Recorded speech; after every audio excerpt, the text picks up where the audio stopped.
publishing is super important. I think it was a nice gesture. Publishing is another way for you to make your money. And the songwriters and producers on the publishing side, that's a different source of income from like just the song that you hear on the radio. And it's a way to help keep money going and give people, you know, wealth that's going to continue to come when the songs are played. So I think that is the right thing to do. MUZICheads.com.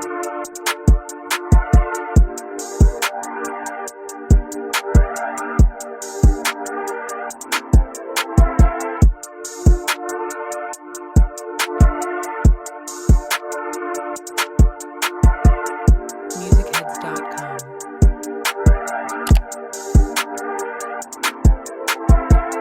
MUZICheads.com. We got a real special guest in the house. I got an East Side legend in the house. Tell us who you are, where you coming from. Hey y'all, I'm Jabreyl. I'm from the East Side. East Side where? You gotta be specific, cause Decatur to be exact, Decatur Stone Mountain area, you know, DeKalb County. yeah, real DeKalb County in the house. Now, the reason why this is a special treat, y'all, is Jabreyl is one of the top entertainment attorneys. You love when your friends boost you, right? You know, but it's the truth though. I wouldn't say it if it wasn't real. So, it's a treat for us. It's a treat for y'all. Jabryl's gonna just tell us a little bit about her. Well, you know, Jabreyl, how did you get to this point? This to be an attorney is a big deal, but how did you get to this point? So I think maybe my junior or senior year of high school is when I decided I wanted to be an entertainment attorney. As you know, we grew up with such like talented people, from musicians to singers, rappers, even like athletes. And I'm creative too, but not enough to really pursue it and make it a career. So I'm like, let me combine. I always like law. Let me try to combine what I'm interested in and figure out how to help them protect their brand and their craft. And so that's how it started. And it's just grown into more of a passion of helping creatives of all kinds and figuring out, you know, what do they need and how to best help them kind of create that generational wealth for themselves. So that's how it started. So before you got into like the legal things, you mentioned you were creative. What were you doing that was creative before? So I used to play saxophone. I can draw a little bit. You know, I can give y'all background vocals. That's it. That's all. Can't be on the forefront. I can do a little harmonizing, but that's kind of, I've always loved music. I think, what grade was that? Maybe sixth grade. I started playing alto sax, and I played for a few years. And I bought a guitar that sits in the corner. I said I'm gonna teach myself how to play the guitar. So, you know, I have a passion and love for music, but not enough to be at the forefront. And, you know, what better way to be able to connect with clients than to understand kind of their creative process and where that passion and inspiration comes from, and be able to explain things to them and break it down and kind of help them see the business side or break down the business side. So I think that's a good mix, a good match. It's been working for me so far. So I'm gonna get into you know the journey of becoming an attorney in a second. But before we get there, when did you fall in love with music? How did you know that this was the area? Oh, that's such a good question. So I've been loving music since I was a little girl. So I can remember being in the car with my dad at 4 or 5 years old, singing Betty Wright songs from top to finish. Like, music has always been a part of my life. I didn't necessarily know that I was going to land or pick music law as the kind of law that I wanted to do. At first, it was more so just entertainment in general. And, but I love music so much, and it kind of just happened organically to where I was able to be an attorney specifically for music. I do other things too, but primarily music clients is what I had. So of course, be attorney, you got to go to school for a long A time, long time. take a lot of tests, do a lot of paperwork. Yeah. What school did you go to first? So I went to A&T for undergrad. Got my undergrad degree in economics. You can get a degree in anything and be a lawyer. And so I wanted to have a backup plan. And so I got a degree in economics. I had a career before being a lawyer in insurance. And then I probably took about 3 years off, and then I went to Howard Law, and that's where I got my law degree from, Howard Law. So I chose Howard because they have a strong IP program. They had entertainment law program. So while I was at Howard, I was in our Black Entertainment and Sports Lawyers Association.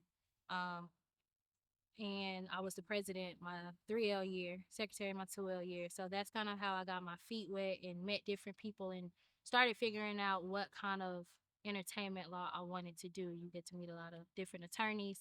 And then my 3L year, I got the award for Howard from the Black Entertainment Sports Lawyers Association, which is the national organization. And they flew me to Panama since I got the award. And I'm like, okay, cool. So I got to meet so many different people that look like me doing what I wanted to do. And so I didn't grow up in a family with lawyers. I didn't know any entertainment attorneys. And it really was like, it really solidified. You stuck to the plan and this is what you're supposed to do. Because it was like being at a family reunion and all your aunties and uncles are entertainment lawyers. So I actually met the first job that I got out of law school in entertainment law. I met my boss there. So that was cool. Um, and so I've been working at small boutiques since I graduated. I've been working at small boutique entertainment law firms in Atlanta, came back home to the city, and I've been working with small boutique firms ever since. And the firms that I work for are talent side, which is really special to me because the whole point of me becoming an entertainment attorney was to help creatives protect their art and their brand. And so being able to start off doing that and not have to start off working at the label, that's been special too because I get to have a close relationship with my clients.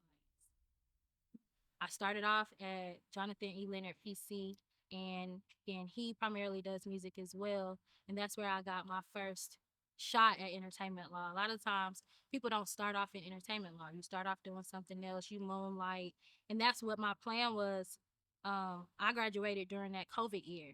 So I didn't plan on immediately going in entertainment law because it's not common. And I planned on, meeting different people and trying to do it on the side. But life as life would have it, that job got snatched because of COVID. And I reached out to him and he had a need and I was able to start off doing what I wanted to do, even though that's not how it was supposed to be at first. So I would say he's a great attorney. And currently I'm working for Bernie Lawrence Watkins and she's been a great, you know, teacher as well. And I'm really enjoying it so far. So. Can you talk about maybe some of who your clients are? Yeah. So right now, our clients, we represent a lot of producers, but we do have some artists too. So some names that y'all would know. We represent Lotto, Nudie. We represent Take Keith, Jetson Maid, Hit Kid. The list goes on. A lot of producers, a lot of songwriters that are producing for big artists. So we have a lot of producers and songwriters writing for people like Drake and 21 or on their projects. 21 Savage, Baby Drill. So we have a lot of good clients. A lot of good clients doing good things. That's a lot of big name clients. I'm pretty sure you may pick up some even not so known. Yeah, we do. Well. We don't discriminate. How does what do they come into looking for when they're asking for like legal help or legal assistance? Like what are the main things? The emerging. Anybody. I mean, emerging. We can start with emerging. So like emerging artists and producers, a lot of the time they don't really know what they need, and people will come looking for an attorney right when they get a placement and things are moving fast. But you really should look for one before you even have a placement. You're gonna cut this part out. You have to. I'll try. Come on. But it's because I'm saying But so a lot of producers and artists, they won't reach out to an attorney until they get a placement. But you really should do it ahead of time because you want to make sure it's a good fit. Just like you want to make sure a job is a good fit, they interview you. You should interview your attorney. You want to make sure that you can contact that attorney. Reach out to that attorney that you feel comfortable, that y'all have a good bond. And the best time to do it is when you don't have that pressure to get something done.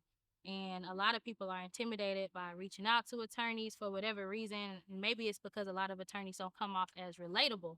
But you want to do that early on. You got to think you're entering into deals and making commitments to things, and then when things really start to take off, you realize like this wasn't a good deal. But if you had an attorney on the front end, they could advise you. And a lot of attorneys, especially when you're first starting off, they won't even charge you that much. I think the cost intimidates a lot of people. But when you're first starting off and people believe in you, they're willing to give you advice and free game so that you don't end up in bad situations.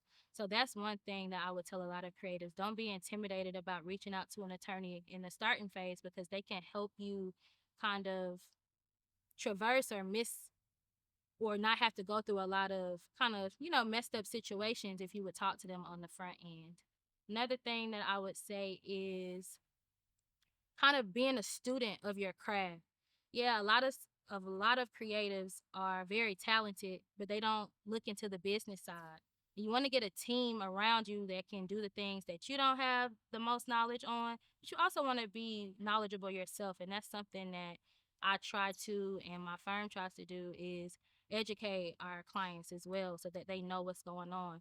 Yeah, we're going to make sure they're taken care of, but you don't just want someone else handling all your business and then you don't know what the contract even means. So explaining to them, this is what you should be charging, this is what royalty you should be trying to get, those types of things. So like we're big on education, and the whole reason about me wanting to become an attorney was to help my creative friends protect their art and their brand. So that education piece is really important to me. You mentioned bad deals. How often do you see bad deals? Well, you What, see what it. and I'm sorry just to cut you off. It's a bad deal is subjective. Yeah, and that's what I was gonna say. A bad deal is subjective, and it's what you want. It's what the client wants, rather, and negotiating on their behalf. But some deals aren't as beneficial. And at different points in your career, when you have different leverage, a good deal to a client is gonna look different than when they first started versus when they're further on in their career. So when I said bad deals, meaning deals that just don't make sense for that client. The money might be too low, or it might trap them into something for a long period of time that they don't want to be committed to. And a lot of the time, it's just a lack of knowledge, not knowing what they're signing and just going with it, being excited. This is their first deal and just going with it. And sometimes you just need somebody to explain it to you. You might be willing to be trapped into a contract or in a commitment with this person for 3-4 years, but it's business. Just like a just like marriage, you're in a a bonding relationship with this person for so long, and just knowing what all you're expected to do and what they're expected to do. Um, so when I said bad deal, that's what I meant. Maybe just going in blind. They'll go into deals blind, just excited about the opportunity and not realizing sometimes a deal is better for you to hold off and gain more leverage, or the advance might be low. You might not want to take a small advance. You got to recoup the advance. It might be a better deal for you to not take an advance and ask for other things or get concessions in other areas. So. If you were an artist, how would you structure your deal? If somebody said, Jabreyl, I want to cut you a saxophone deal, we need a couple albums, how would you negotiate your deal? How would I negotiate my deal? Well, I don't know about that, truly. I don't know how I would structure the deal. Independent? Is that? Yeah, I think I would go independent for a little bit. I like to be free. I like to be a free agent until the deal presents itself. A good deal will present itself once you kind of build your clients, not your clients, but as a artist, you build your following. So you build an organic following. We talked about being authentic and being organic and true to yourself. And like, so I have a client who's a producer, an emerging producer. He's gotten some really good placements. He's really talented, but he's committed to a certain vision that he sees for himself. And so he won't work with certain artists because their sound or their vision for them doesn't align with what he sees for himself. And so for this imaginary saxophone deal, I don't even play saxophone anymore, so nobody's gonna offer me a deal for this.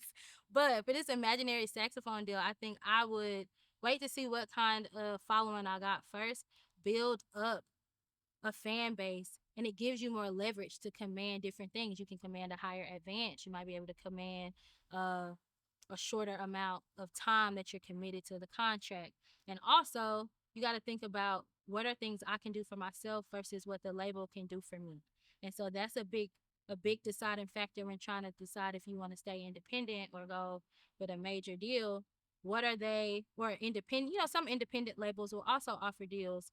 Do I want to hold off for a little bit, build up the hype and let people see what I can do so that I can get a better deal moving forward. And that's something that we also talk to our clients about. Like, where are you in your career? What is your goal? Are you pressed for the money? And that's another thing. Sometimes a good deal is I need the money.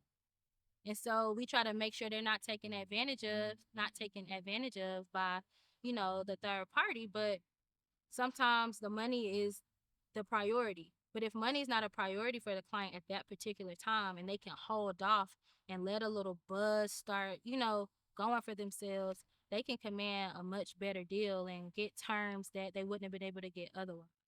What happens when you have a situation where your artist is in like criminal? Well, I do contracts. So I don't handle their criminal stuff. We focus on their deals. But a lot of deals have moral clauses, and they have clauses where you agree that if something goes wrong, if you're convicted of something, and we try to tighten that up, but a lot of brands aren't really willing to revise them too much. Essentially, we're entering into this relationship with you, and if you do something that could make us look bad, we have the right to cancel this deal. And you can lose out on branding deals. Um, you have to be very careful about what you do and what you don't do. Sometimes the brands will kind of let it slide, but depending on what it is, you're losing out on a lot of money.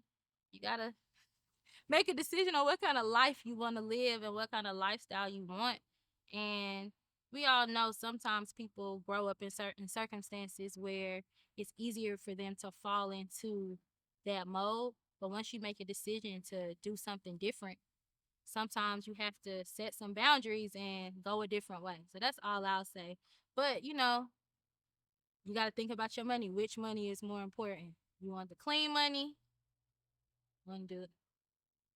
So that's what I'll say. When our clients get into trouble or before, we try to proactively talk to clients. So let them know, like, this deal has this clause in it.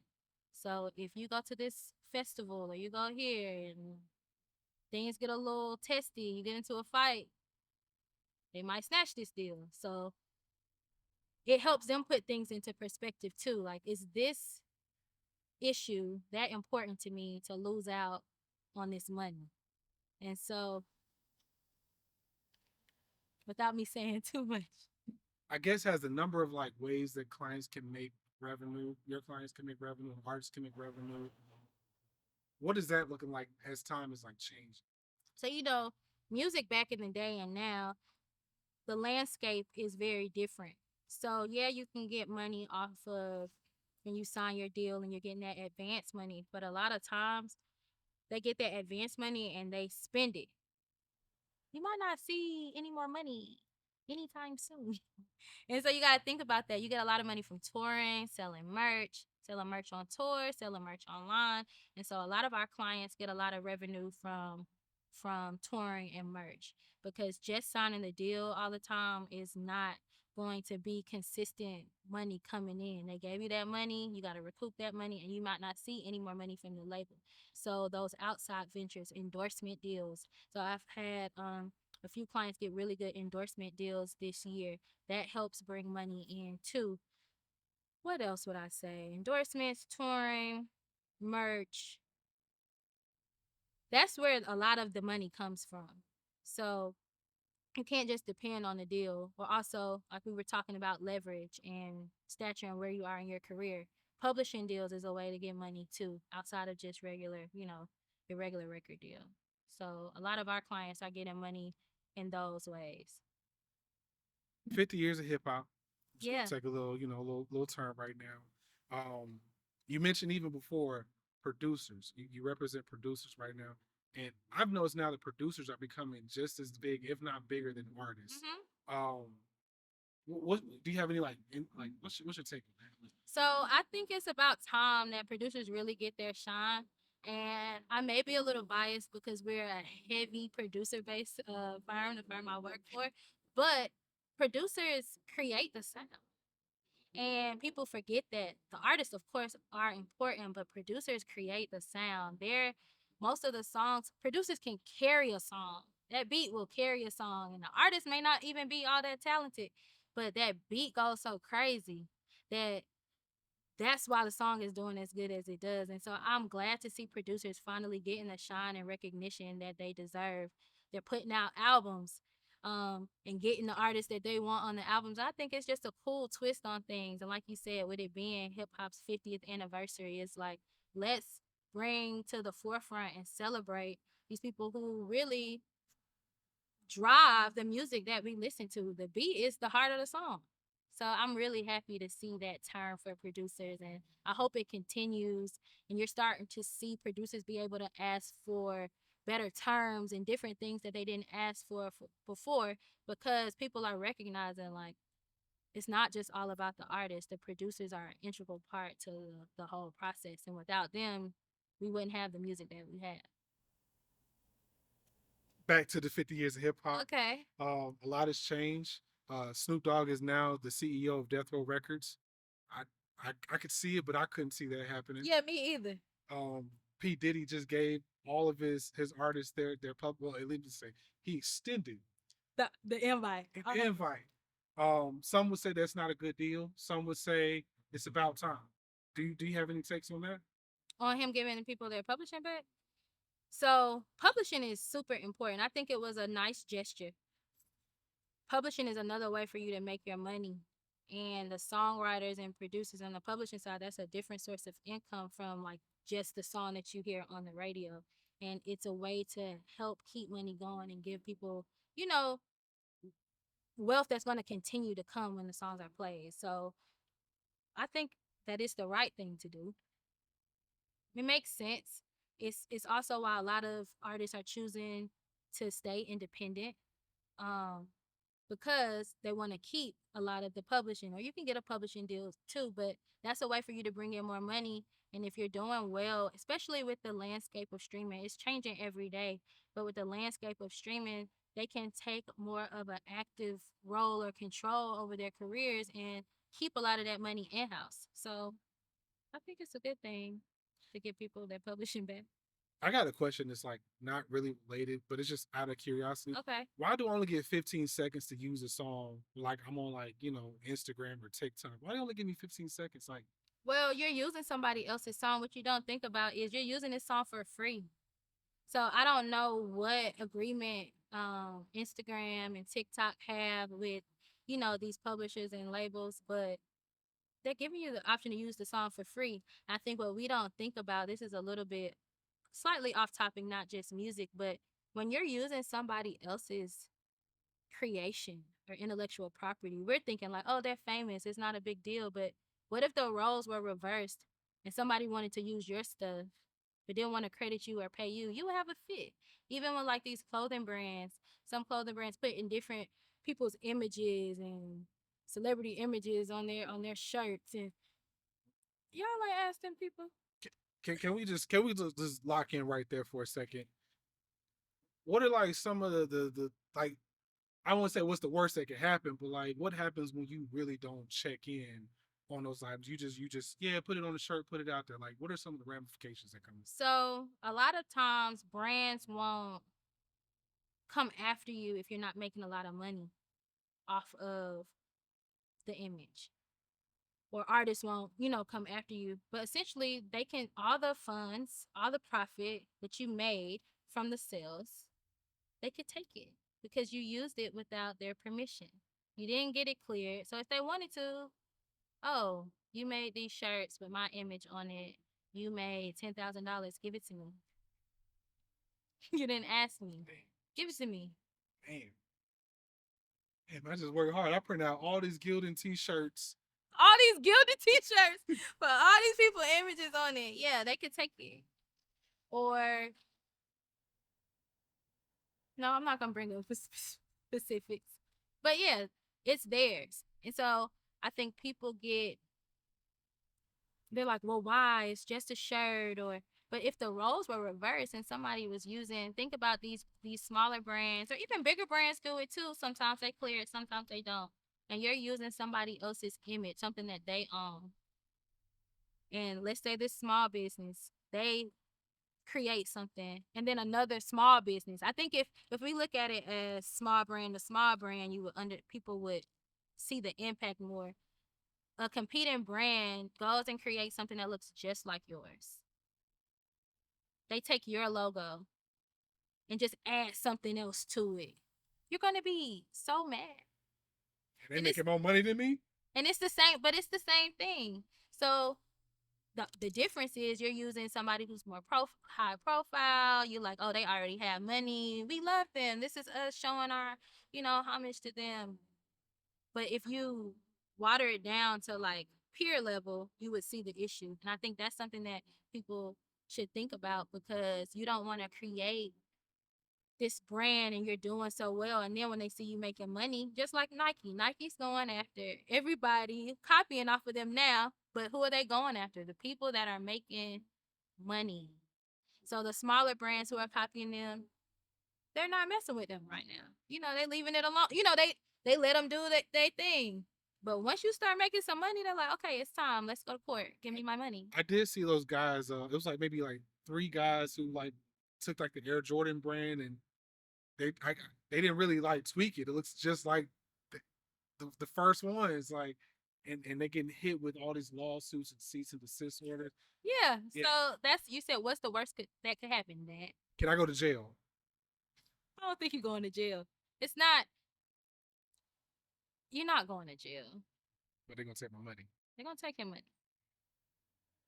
They're gonna take your money. You're not gonna go to jail, but they're gonna take your money. Maybe you'll go to jail if you don't pay them your money. Y'all hear that, man? If y'all out there just biting somebody else's work, man, you need to call Jabreyl, because she may not be able to help you. She may not, but you need to talk to her first. This is definitely, I would imagine, is one of the intimidating parts about really getting into the business of thing, is the potential loss, the potential risk. And you said some things before already. Just establishing a relationship, with somebody already in there, being patient, building up your own following, and just your organically. Outside of those things, are there any more things that someone who doesn't know what to do, they're just getting music, but they're kind of successful, they got a buzz? Is there anything else that they can do to protect themselves as they grow?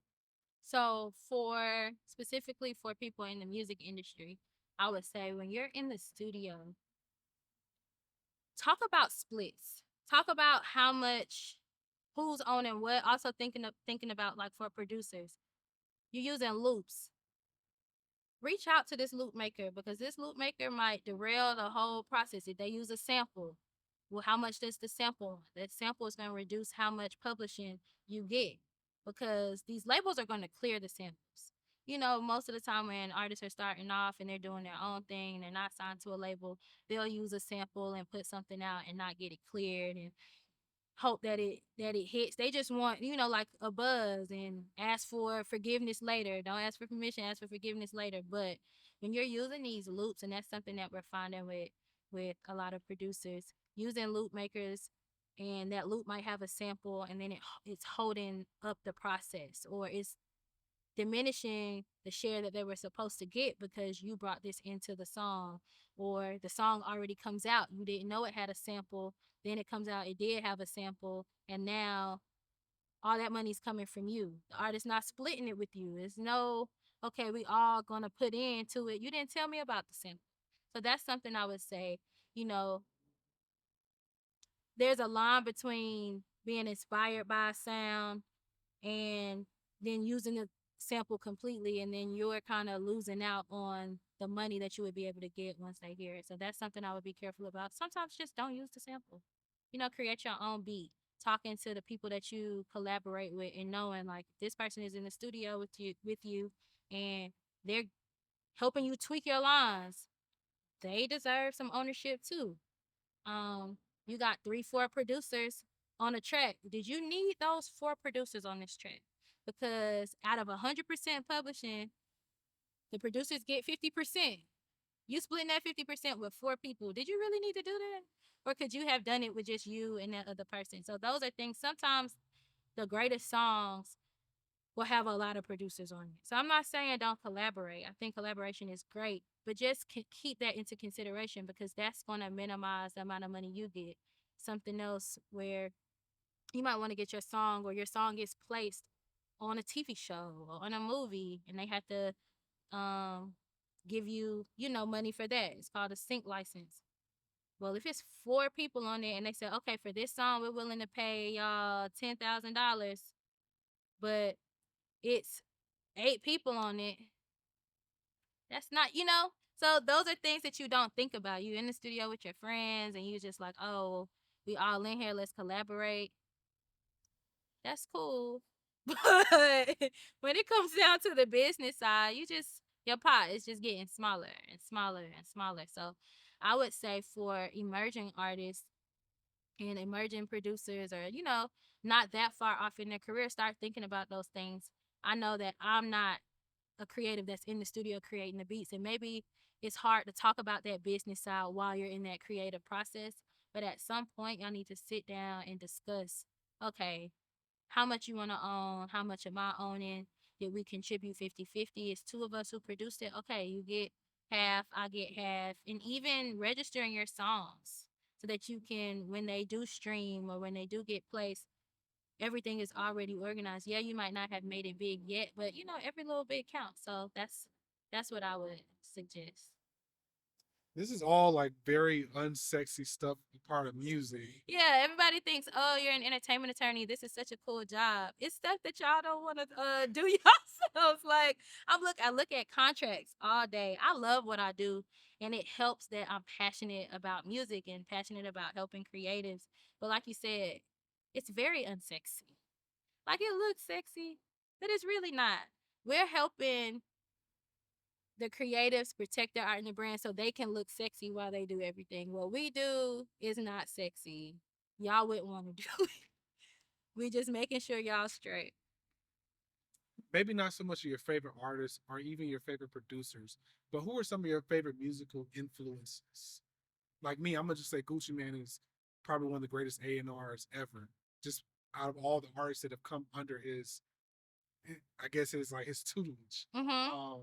Jermaine Dupri, same way. Not my favorite artist, definitely not my favorite rapper, but undeniably his influence has changed music astronomically. Mm-hmm. Who would you say are some of your? So I love all types of music. I love hip hop. Um, this is such a hard question. So of course I love Outkast. So that's my number one influence. I would say I love Outkast, but I'm also like a neo soul type of girl. So I love Lauryn Hill. I love Music Soul Child. We taking it back, but like I like. I think it's inspiration comes from so many different places, but I will say biggest influence for hip hop for me. I love me some Outkast. And so if I had to pick one, which is very hard for me, yeah, Outkast is up there for me. And it's hard for me. Everybody has favorites. I don't really have favorite artists or favorite rappers. I just love music. I don't really have a lot of favorites. And every time somebody asks me that, like, you don't have a favorite? No, I love all types of music, all genres. So, but I will say, if I have to say a group that I think has inspired and kind of helped shape and mold the culture in a lot of different ways. And again, this could be my Atlanta bias. I would say Outkast for sure. I feel that. I feel that. I know no one can really tell the future, but can you maybe share just some artists that you like personally that you think are maybe up on that next list? Hmm. Maybe some just to look out for. Maybe even if they're not something to look out for, just some artists that we need to hear about. We're all about sharing music. Some new artists that y'all probably wouldn't have heard. Not your personal Not my person. playlist, Spotify playlist. Not No, within your personal playlist. Doesn't have to be hip hop. It can be pop. um. So it's this artist called Rum Gold that I really like right now. I have um one of my former clients, Rory Tullis, is really cool. I like his music. Um I feel like he's not underground, but not as many people know about Deontay Hitchcock as I thought they would. I love Deontay Hitchcock, and one of his main producers, Brandon Phillips Taylor. He's so talented. I like Brandon. It's so many people, and it's hard because I work with so many creatives day to day, and so I wouldn't really want to. I hate to like single out and pick certain people, but right now, like people that I think that nobody or everybody doesn't know about that they should. I would say right now they're heavy in rotation. Deontay just dropped a project this year, so that's cool. Um, a lot of the clients, the artists that we work with right now, you guys already know about. Um, like I said earlier, y'all know who Lotto is, y'all know who Louis is, and they are killing the game right now. So I'm so proud of them. But I think underground, those are kind of some people I'm listening to right now. Jabril, we like this. We love this. This is like I said, this is a treat for us today. You Thank giving you us for having me. thank you. You can come back anytime, by the way. You know. This is a lot of nuggets for us. Um, really just for us, we're all about making sure that we can kind of control our own destiny. What do you see for yourself, in this realm? So I don't have a time frame on it, but I love educating creatives. And so something I see for myself in the not so far off long term is some kind of platform where I can educate producers and artists and give them like the basic foundational knowledge that they need. I'm thinking about doing some workshops, but I haven't fully fleshed it out yet. So that's something I see for myself. But really, I just want to be what I see for myself is being a go to attorney for creatives on the East Side. That is the vision that I have for myself. Like when I graduated law school, that's the vision I had where you know, I hope that clients feel like they can relate to me and they feel comfortable with me and that we can grow and grow together.